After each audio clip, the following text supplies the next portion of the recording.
Thanks for staying. Let's get started. Government has directed all heads of public hospitals to resume total healthcare services by tomorrow, despite the ongoing strike by the doctors. According to the Ministry of Health, all public doctors who fail to return to work by Thursday, August 20, because of the strike, will be in breach of the labor law. Health Minister Alex Segbefia has been addressing a news conference in Accra. Government recognizes the right of workers to negotiate for better conditions of service.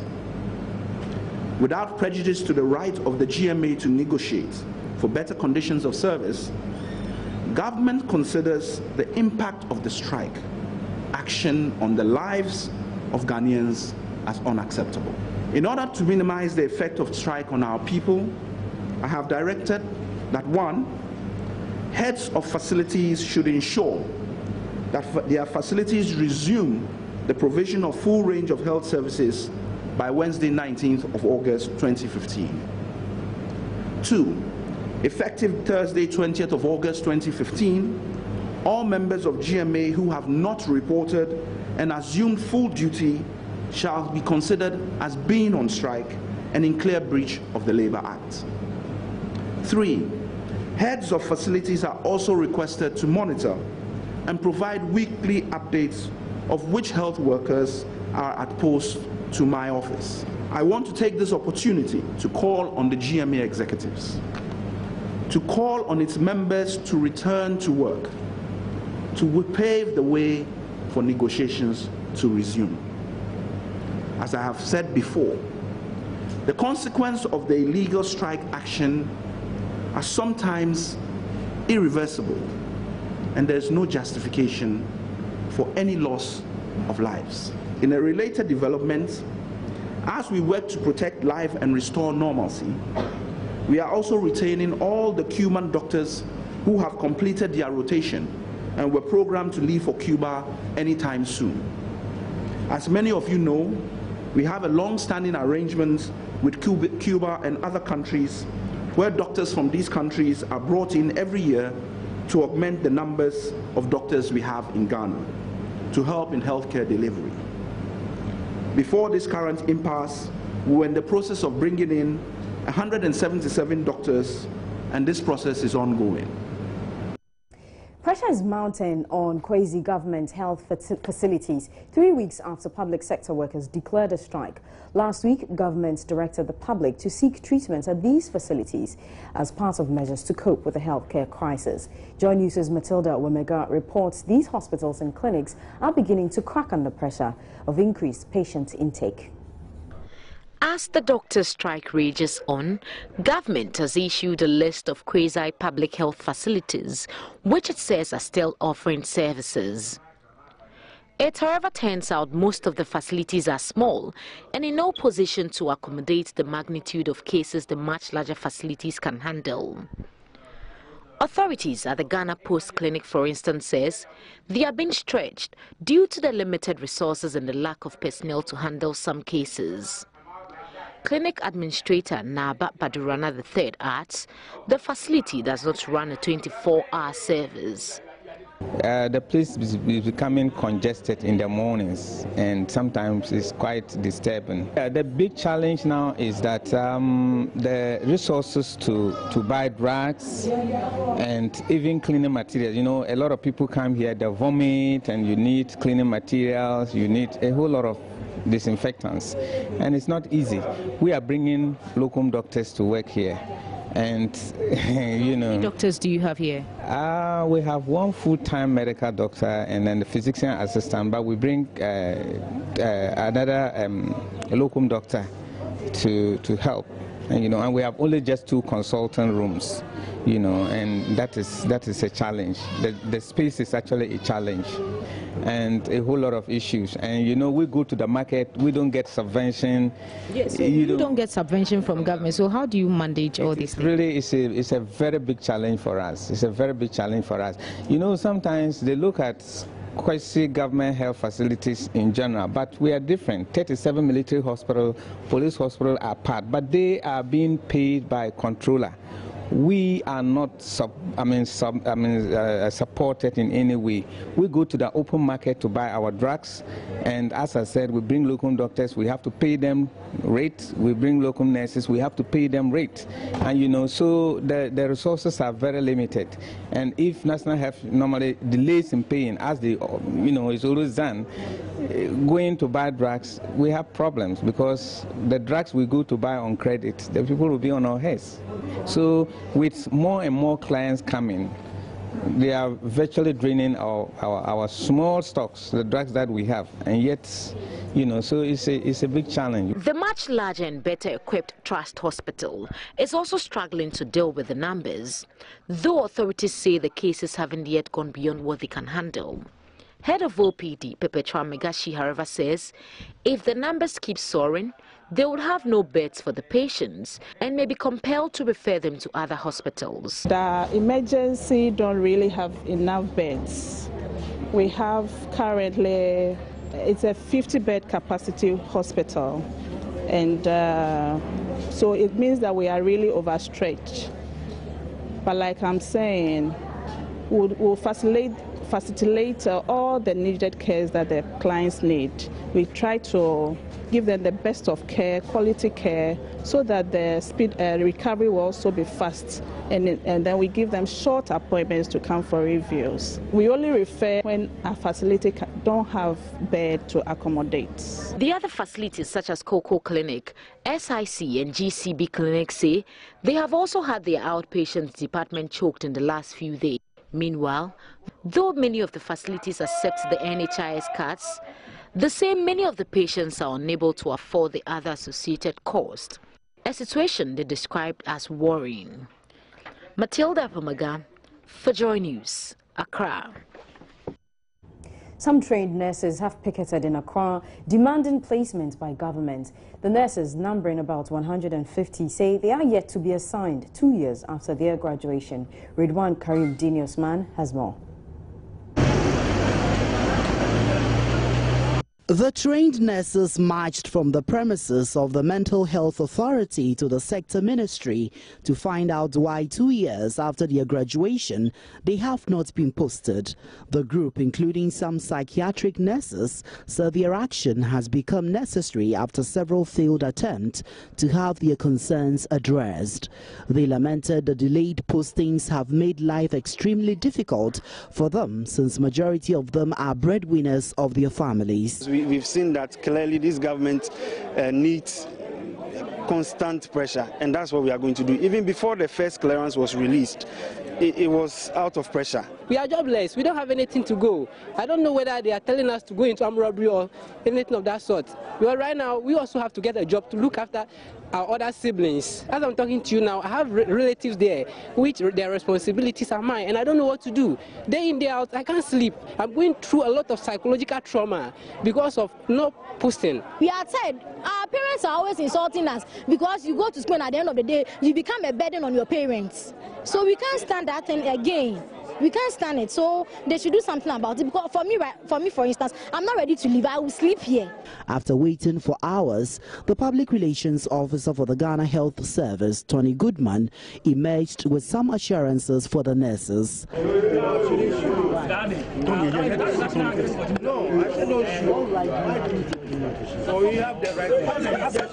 They, however, rejected the assurances. The ministry can communicate, but that information will sound very cacophonous, very unmelodic and unpleasant to our ears, and it will stimulate us to come and sleep here with mattresses, because we can't wait to next year. That one is an error, and that error is even wrong. We can't wait, and we want our clearance this week. We are not ready to be surprised again, because we've been surprised. We plan having demonstration, but we have to call it off because of the respect we have for the minister. He promised us and told us he's the man of his word. We gave him that respect. Then everything went futile. It's too bad. We just can't apprehend and comprehend it again. The trainees are mostly from Ankafo, Pantai and Trifopraso. Ridwan Karim Dini Osman, Joy News, Accra. You're still here on News Today on Joy News on Multi TV with me, Francisca Kakra. So we'll take a quick break. But our headlines so far: Health Ministry directs all public health officials to resume work, failure to which will result in the breach of the law. Still to come, we'll talk about Gregory Afoko's murder trial. His bail application has been denied.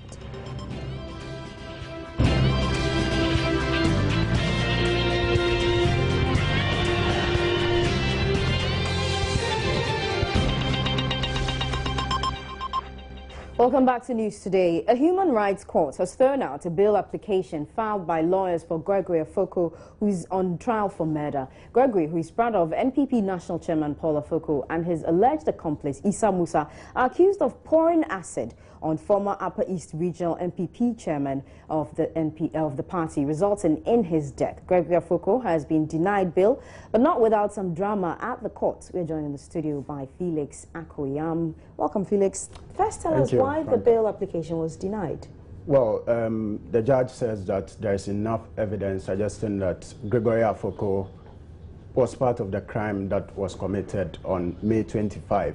Essentially, the state filed an affidavit which suggested that a test was done on the clothes of Gregory Afoko, and that test proved that there was some sulfuric acid in Gregory Afoko's clothes, and this test was done by the Ghana Standards Authority, and the state argued that this was the same acid that was allegedly poured on Adams Mahama on the said date. Quite apart from that, the state also argued that before the death of Adams Mahama, the man himself told his wife that Gregory Afoko was the one, together with one person, poured the acid on him. So the judge looked at all these facts and said that it was in the interest of the state for Gregory Afoko to be kept behind bars.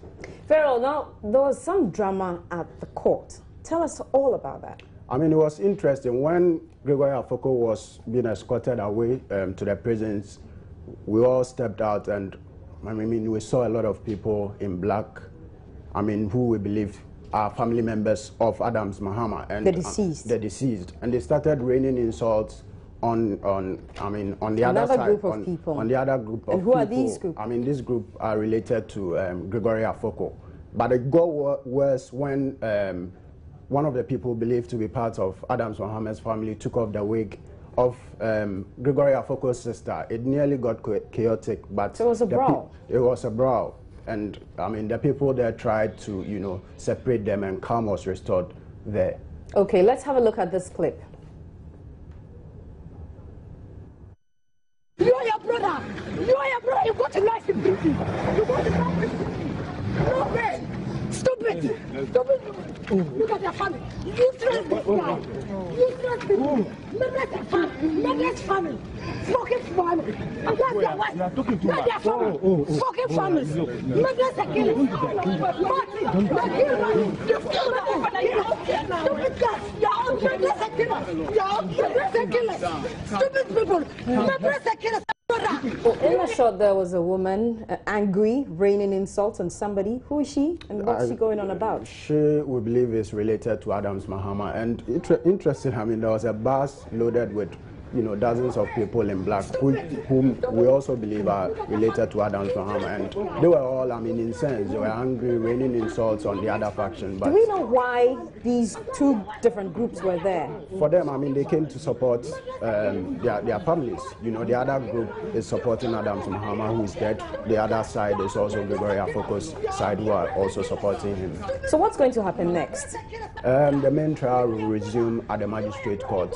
So for the murder. For the murder. The alleged murder. The alleged murder. Okay, thank you very much. That's Felix Akoyam. Now, the Methodist Bishop of Accra, Bishop Titus Awotri-Pratt, is asking President Mahama to publicly denounce homosexuality in Ghana. According to him, this would clear all doubts in the minds of some Ghanaians about the country's stance on homosexuality. Bishop Awotri-Pratt was speaking at an orientation program ahead of the Renard Bonke Crusade slated for December this year. Do not believe in homosexuality. We don't believe in man marrying a man, woman marrying a woman. The Bible doesn't say so. Even our own African culture doesn't have room for that. So being Christians, we are praying that our nation will not go that way as Western nations are doing. No sane society will encourage same-sex marriage, because marriage, the Bible says, is between a woman and a man. Our national leaders should work in such a way that we will develop ourselves and be self-sufficient. So no one will come to tell me, if I do not go that way, I won't support your economy. If my economy is healthy and breathing and is producing, I won't depend on anybody else's. There have been calls that the president must state his stance on this issue of homosexuality. What's your take on that? Well, my chair belongs to the Christian Council of Ghana. And the Christian Council of Ghana, the other Christian groupings, including the Supreme Islamic Council, together are saying our national leaders are not to be compromised. Go against it and make public pronouncement. As our late revered father Atani did. He came out plainly. Another time also, President Kufuor made a statement when he was a president towards the end of his presidency. He was invited to England and he gave lectures in most places. He went to Exeter University where I think he studied, and someone there challenged him. You are saying in Ghana that same-sex marriage should not be countenanced. So our leaders are always there, but we are praying that President Mahama and our government will come publicly to denounce same-sex marriage so that Ghana's path becomes plain and understood by all. The opposition New Patriotic Party says it has evidence that the voters' register is bloated. The party was earlier addressing a news conference in Accra to push for a new voters' register ahead of next year's general elections. Alfred Kwachinyama was there and joins us in the studio. Hello, good afternoon to you. Alfred, what can you tell us about the evidence the MPP claims to have? Well, first of all, this evidence which the opposition party has put together, they say was led in chief by the party's running mates, Dr. Mahmoud Bawumia and former chairman Peter McMahon. What they say essentially is that they place side by side the Ghanaian voters register and the Togolese voters register, and they used what they call a facial identification system, which is biometric in nature, generates biometric data. And what happened is that at the end of the day, this system, which traces names, the pictures of these registered persons, was able to trace exactly 76,280 names in the Ghanaian register, which is also in these persons in the Togolese register. And all along, as you may know, the MPP has said that they suspect that over the years, persons have been crossing the border from neighboring countries, Ivory Coast, Burkina Faso, and so on, to register in this country. Then the interesting thing about this particular revelation by the MPP, based on their investigation, is that they say this is just 10% of the entire voters register, and they found this so far in excess of 76,280 names.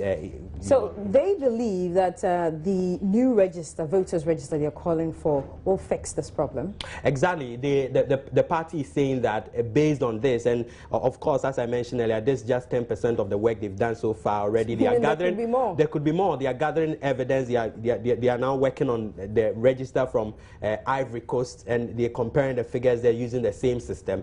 They think that based on this alone, this finding alone, even before they come to all that, it is enough reason for the Electoral Commission to consider reviewing the voters register. And today, they presented these documents, their findings to the EC, and some of the key recommendations that they are making beyond the call for the new voters register is that the EC should not later than June 2016 organize a new voter registration exercise. The New Patriotic Party also talks about the fact that this exercise should take place in all the constituencies in the country simultaneously, and this they believe will fix this problem, which will essentially affect the credibility of the 2016 election if it is not dealt with. And we know the EC has been responding to some of these things. Any idea what they said so far? What the EC's position remains the same. They say that they believe that the register is credible, but based on the fact that, in fact, in this case, it's not just the New Patriotic Party that's raising this concern. We know that the PPP NPP, the CPP as well. They've raised same concerns, and the Electoral Commission say that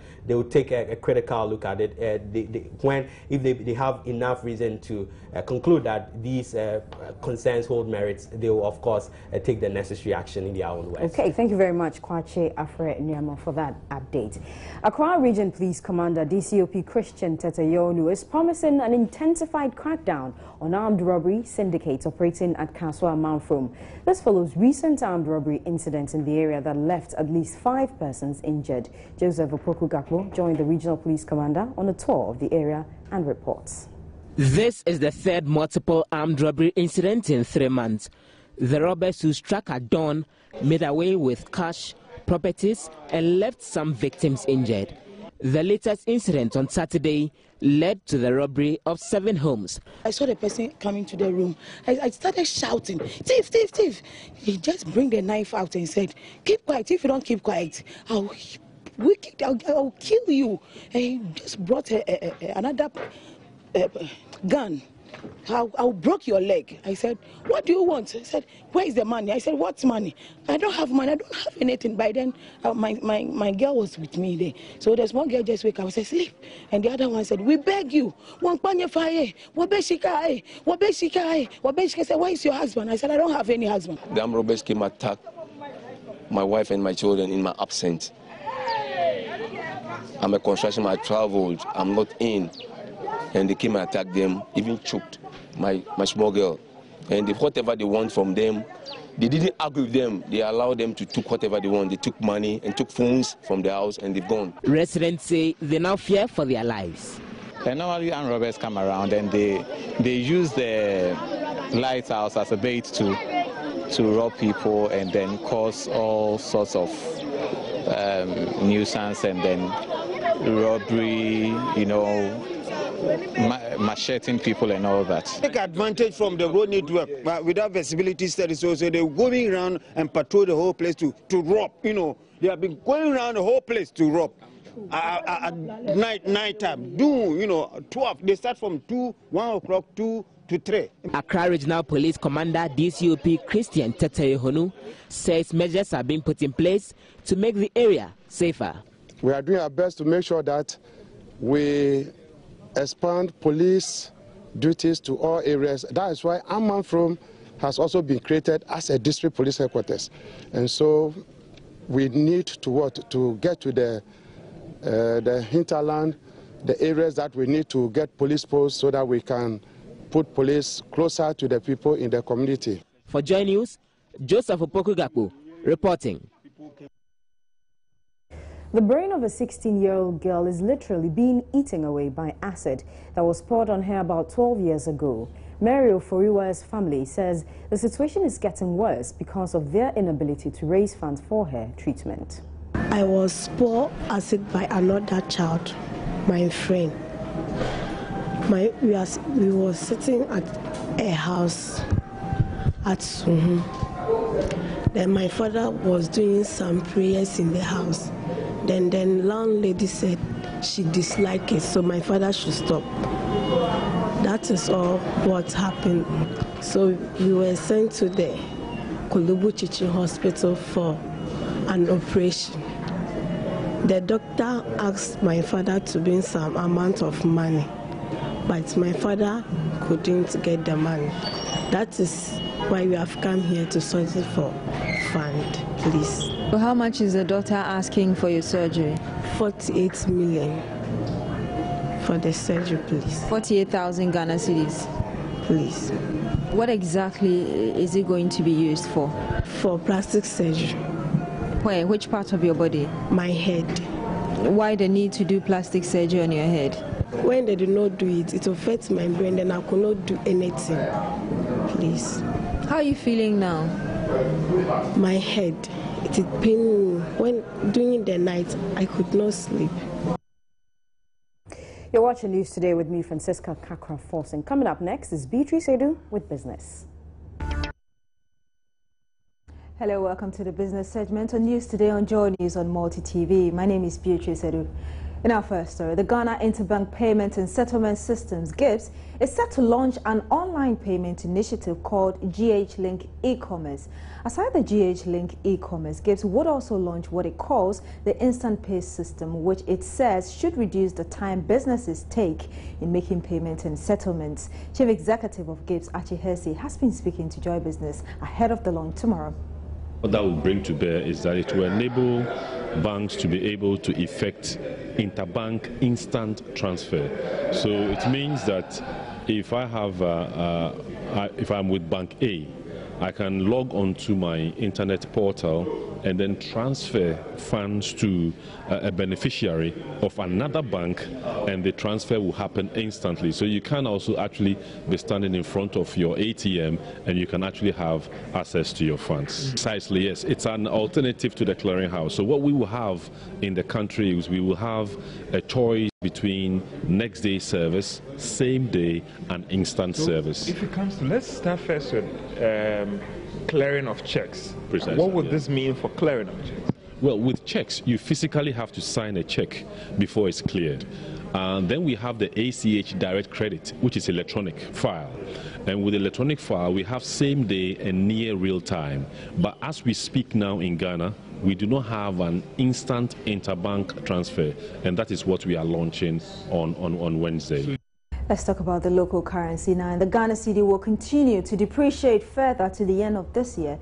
This is coming from a series of reports seen by Joy Business. The reports have been prepared by a number of banks and research firms. The forecasts are contrary to an earlier projection by the Bank of Ghana that the free fall of the local currency will halt by early September. According to reports put together by firms like Ecobank, Barclays, Research House, Investment Corp, and some rating agencies, the cedi will end the year at about 4 Ghana cedis, 30 pesos to the dollar. The Ghana cedi is now selling at 3 cedis, 92 pesos to the dollar, according to the central bank.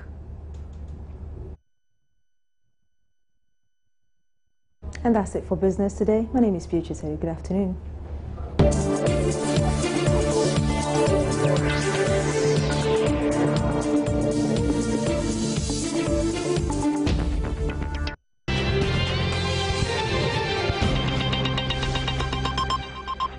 Welcome back to News Today. We'll bring you sports in a bit, but right now 2 shops at the Kaneshi footbridge here in Accra were razed by fire outbreak earlier this morning, destroying properties worth thousands of Ghana cedis.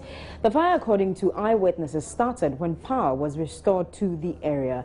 Fire officers at the scene declined to speak to the news team, but an eyewitness said he suspected the fire was caused by an electrical fault in one of the shops. I was at my shop inside the station. It was light off yesterday. So this morning around 6 to 6:50, when the light came, all of a sudden I saw a smoke. So it was too mad there. So I came outside, going around. So all the stores, there was smoke coming out. So I went and took this hammer, started breaking the stores. That time the store owners hasn't come. So I did it alone. So I called my friend of mine to call the fire service. So he also called the fire service, and they came. So when I break the store, I saw, especially at this very store, I saw the fire coming out. So I have to go back. Around 15 minutes time to 20 when the fire service came. That time I've already breaking about 4 stores here. But the owners were not around.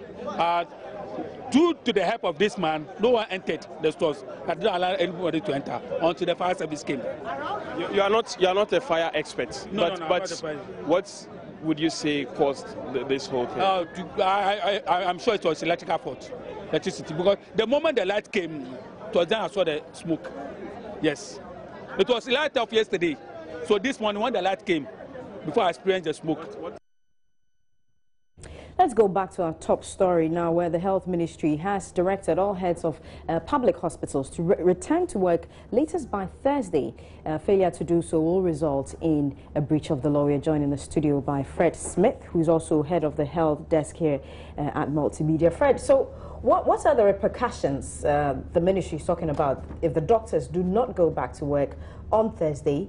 What will happen? Well, they have 48 hours to take a decision as an individual doctor and as a group whether they return to work or not. When that time elapses, government says you will be in breach of the law, the labor law, if you are not at work. And what that means is that you may lose your salary, you may also be terminated. You no longer be... You lose your job. You lose your job as a doctor in these hospitals. So what they've asked the heads of these public hospitals to do is to monitor and report those doctors that are at work and those who do not report for work, so the ministry can take action on them. So on Wednesday, we're expecting these heads to put together a list of what doctors on duty and so sort of mark the register. It will be an ongoing process so that, I mean, the doctor doesn't come today and leave the next week open. So it will be an ongoing process where the heads of these institutions will be monitoring. But more crucially, the quasi-government hospitals that are supposed to deal with this problem as well, they also have ambulances ready that will take the patients who go there to areas where their help is needed most. So for instance, if you are, say, the GCB hospital at Kantamanto and they can't provide you with dialysis, there's an ambulance ready to move you to, say, 37 or another facility that can help you. That's also in place. Okay, the minister mentioned some foreigners coming in to assist with the health crisis. Tell us about that. That's the Cuban doctors. Already Ghana has a long-standing agreement with the Cuban government to bring in doctors periodically to support our medical staff. However, they have 16 of them who have already completed their rotation in Ghana. They were due to leave, but the government says, well, you have to stay on. And when these doctors come, normally they stay in the rural areas and help there. Now they are pulling them to the urban centers where their help is needed most because of how the strike is impacting on healthcare delivery. And so they will be moved in. Another 177 already were being prepared to come in. They will also come. There's no timeline on when they're going to arrive, but we know very soon they will arrive to also help ease to mitigate the crisis. Exactly. Now we know that you've been speaking to some patients, right?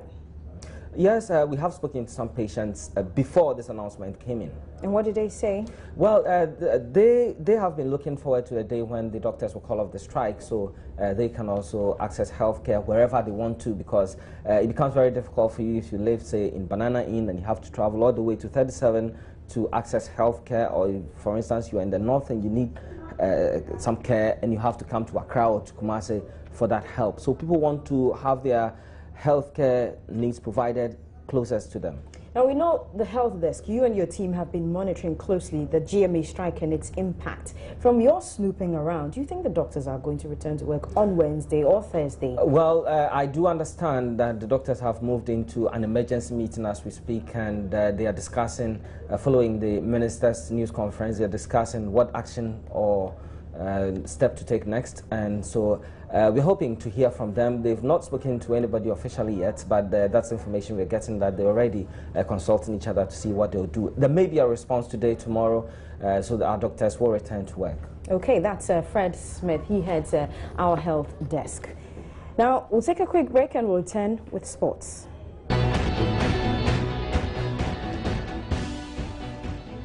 Good afternoon, my name is Baba Tano. Let's talk sports now, and let's begin with the Ghana Football Association, whose president, Kwesi Nyantakyi, has been re-elected as president for a third term in office by Congress in Tamale. The highest decision body making of the FA Congress retained him unopposed, and heading into his new 4-year term, Kwesi Nyantakyi has women's football, patronage of the local league, club licensing and juvenile soccer top most of his priority list.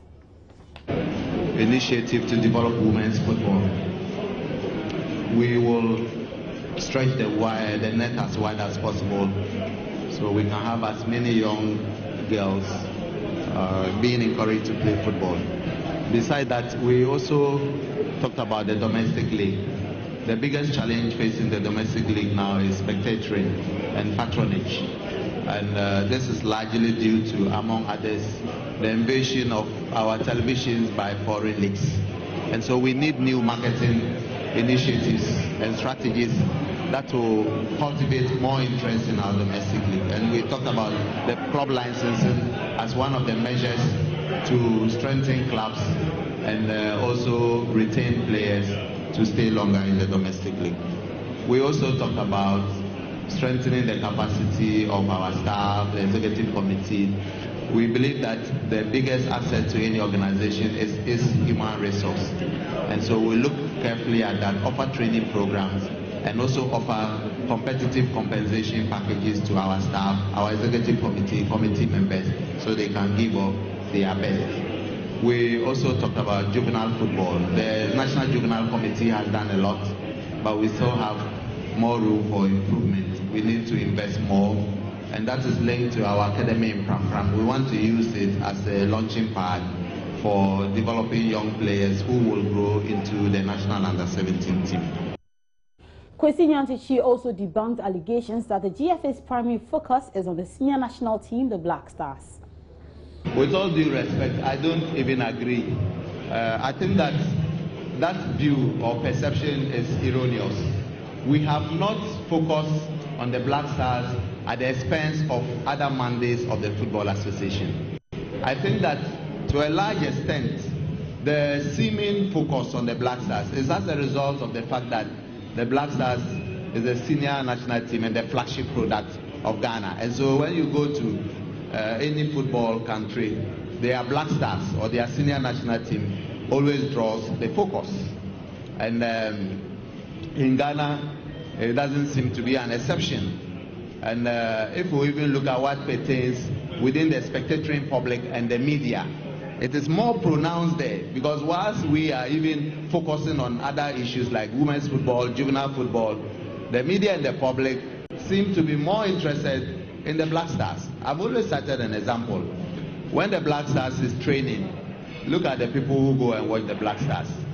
The women's under-20 is playing a match, and compare the spectators who come there. The media hardly devotes much attention to that. So it's rather the media and the public who are focusing on the Black Stars and not the GFA. We focus very much on youth football, women's football, and the development programs for referees, coaches, medics, administrators, and so forth.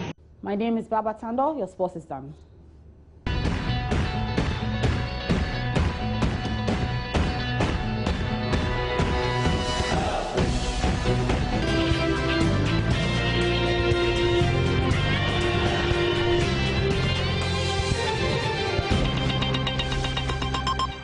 Red line somewhere in the capital, Accra. It may not be visible, but it is very important for the AMA. And in case you're wondering what this line is, it is very important to the Mayor Oko van der Poel, because he says it helps keep indiscriminate hawking in check.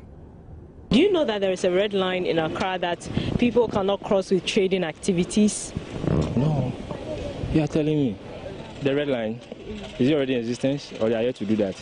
I know about it, the red light is talking about. It will help Ghana, because the red light, that it means that there's some of the places that people are selling are very bad. And normally, because of the water drainage and those things, we don't see them when they are there.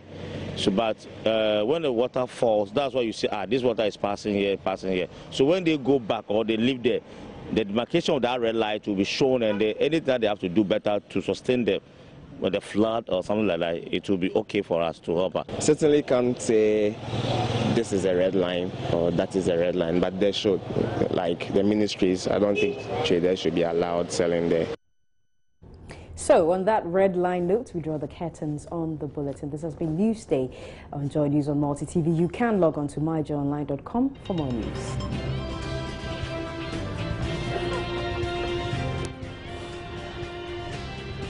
Thanks for joining us on News Today with me, Francisca Kakra-Forson.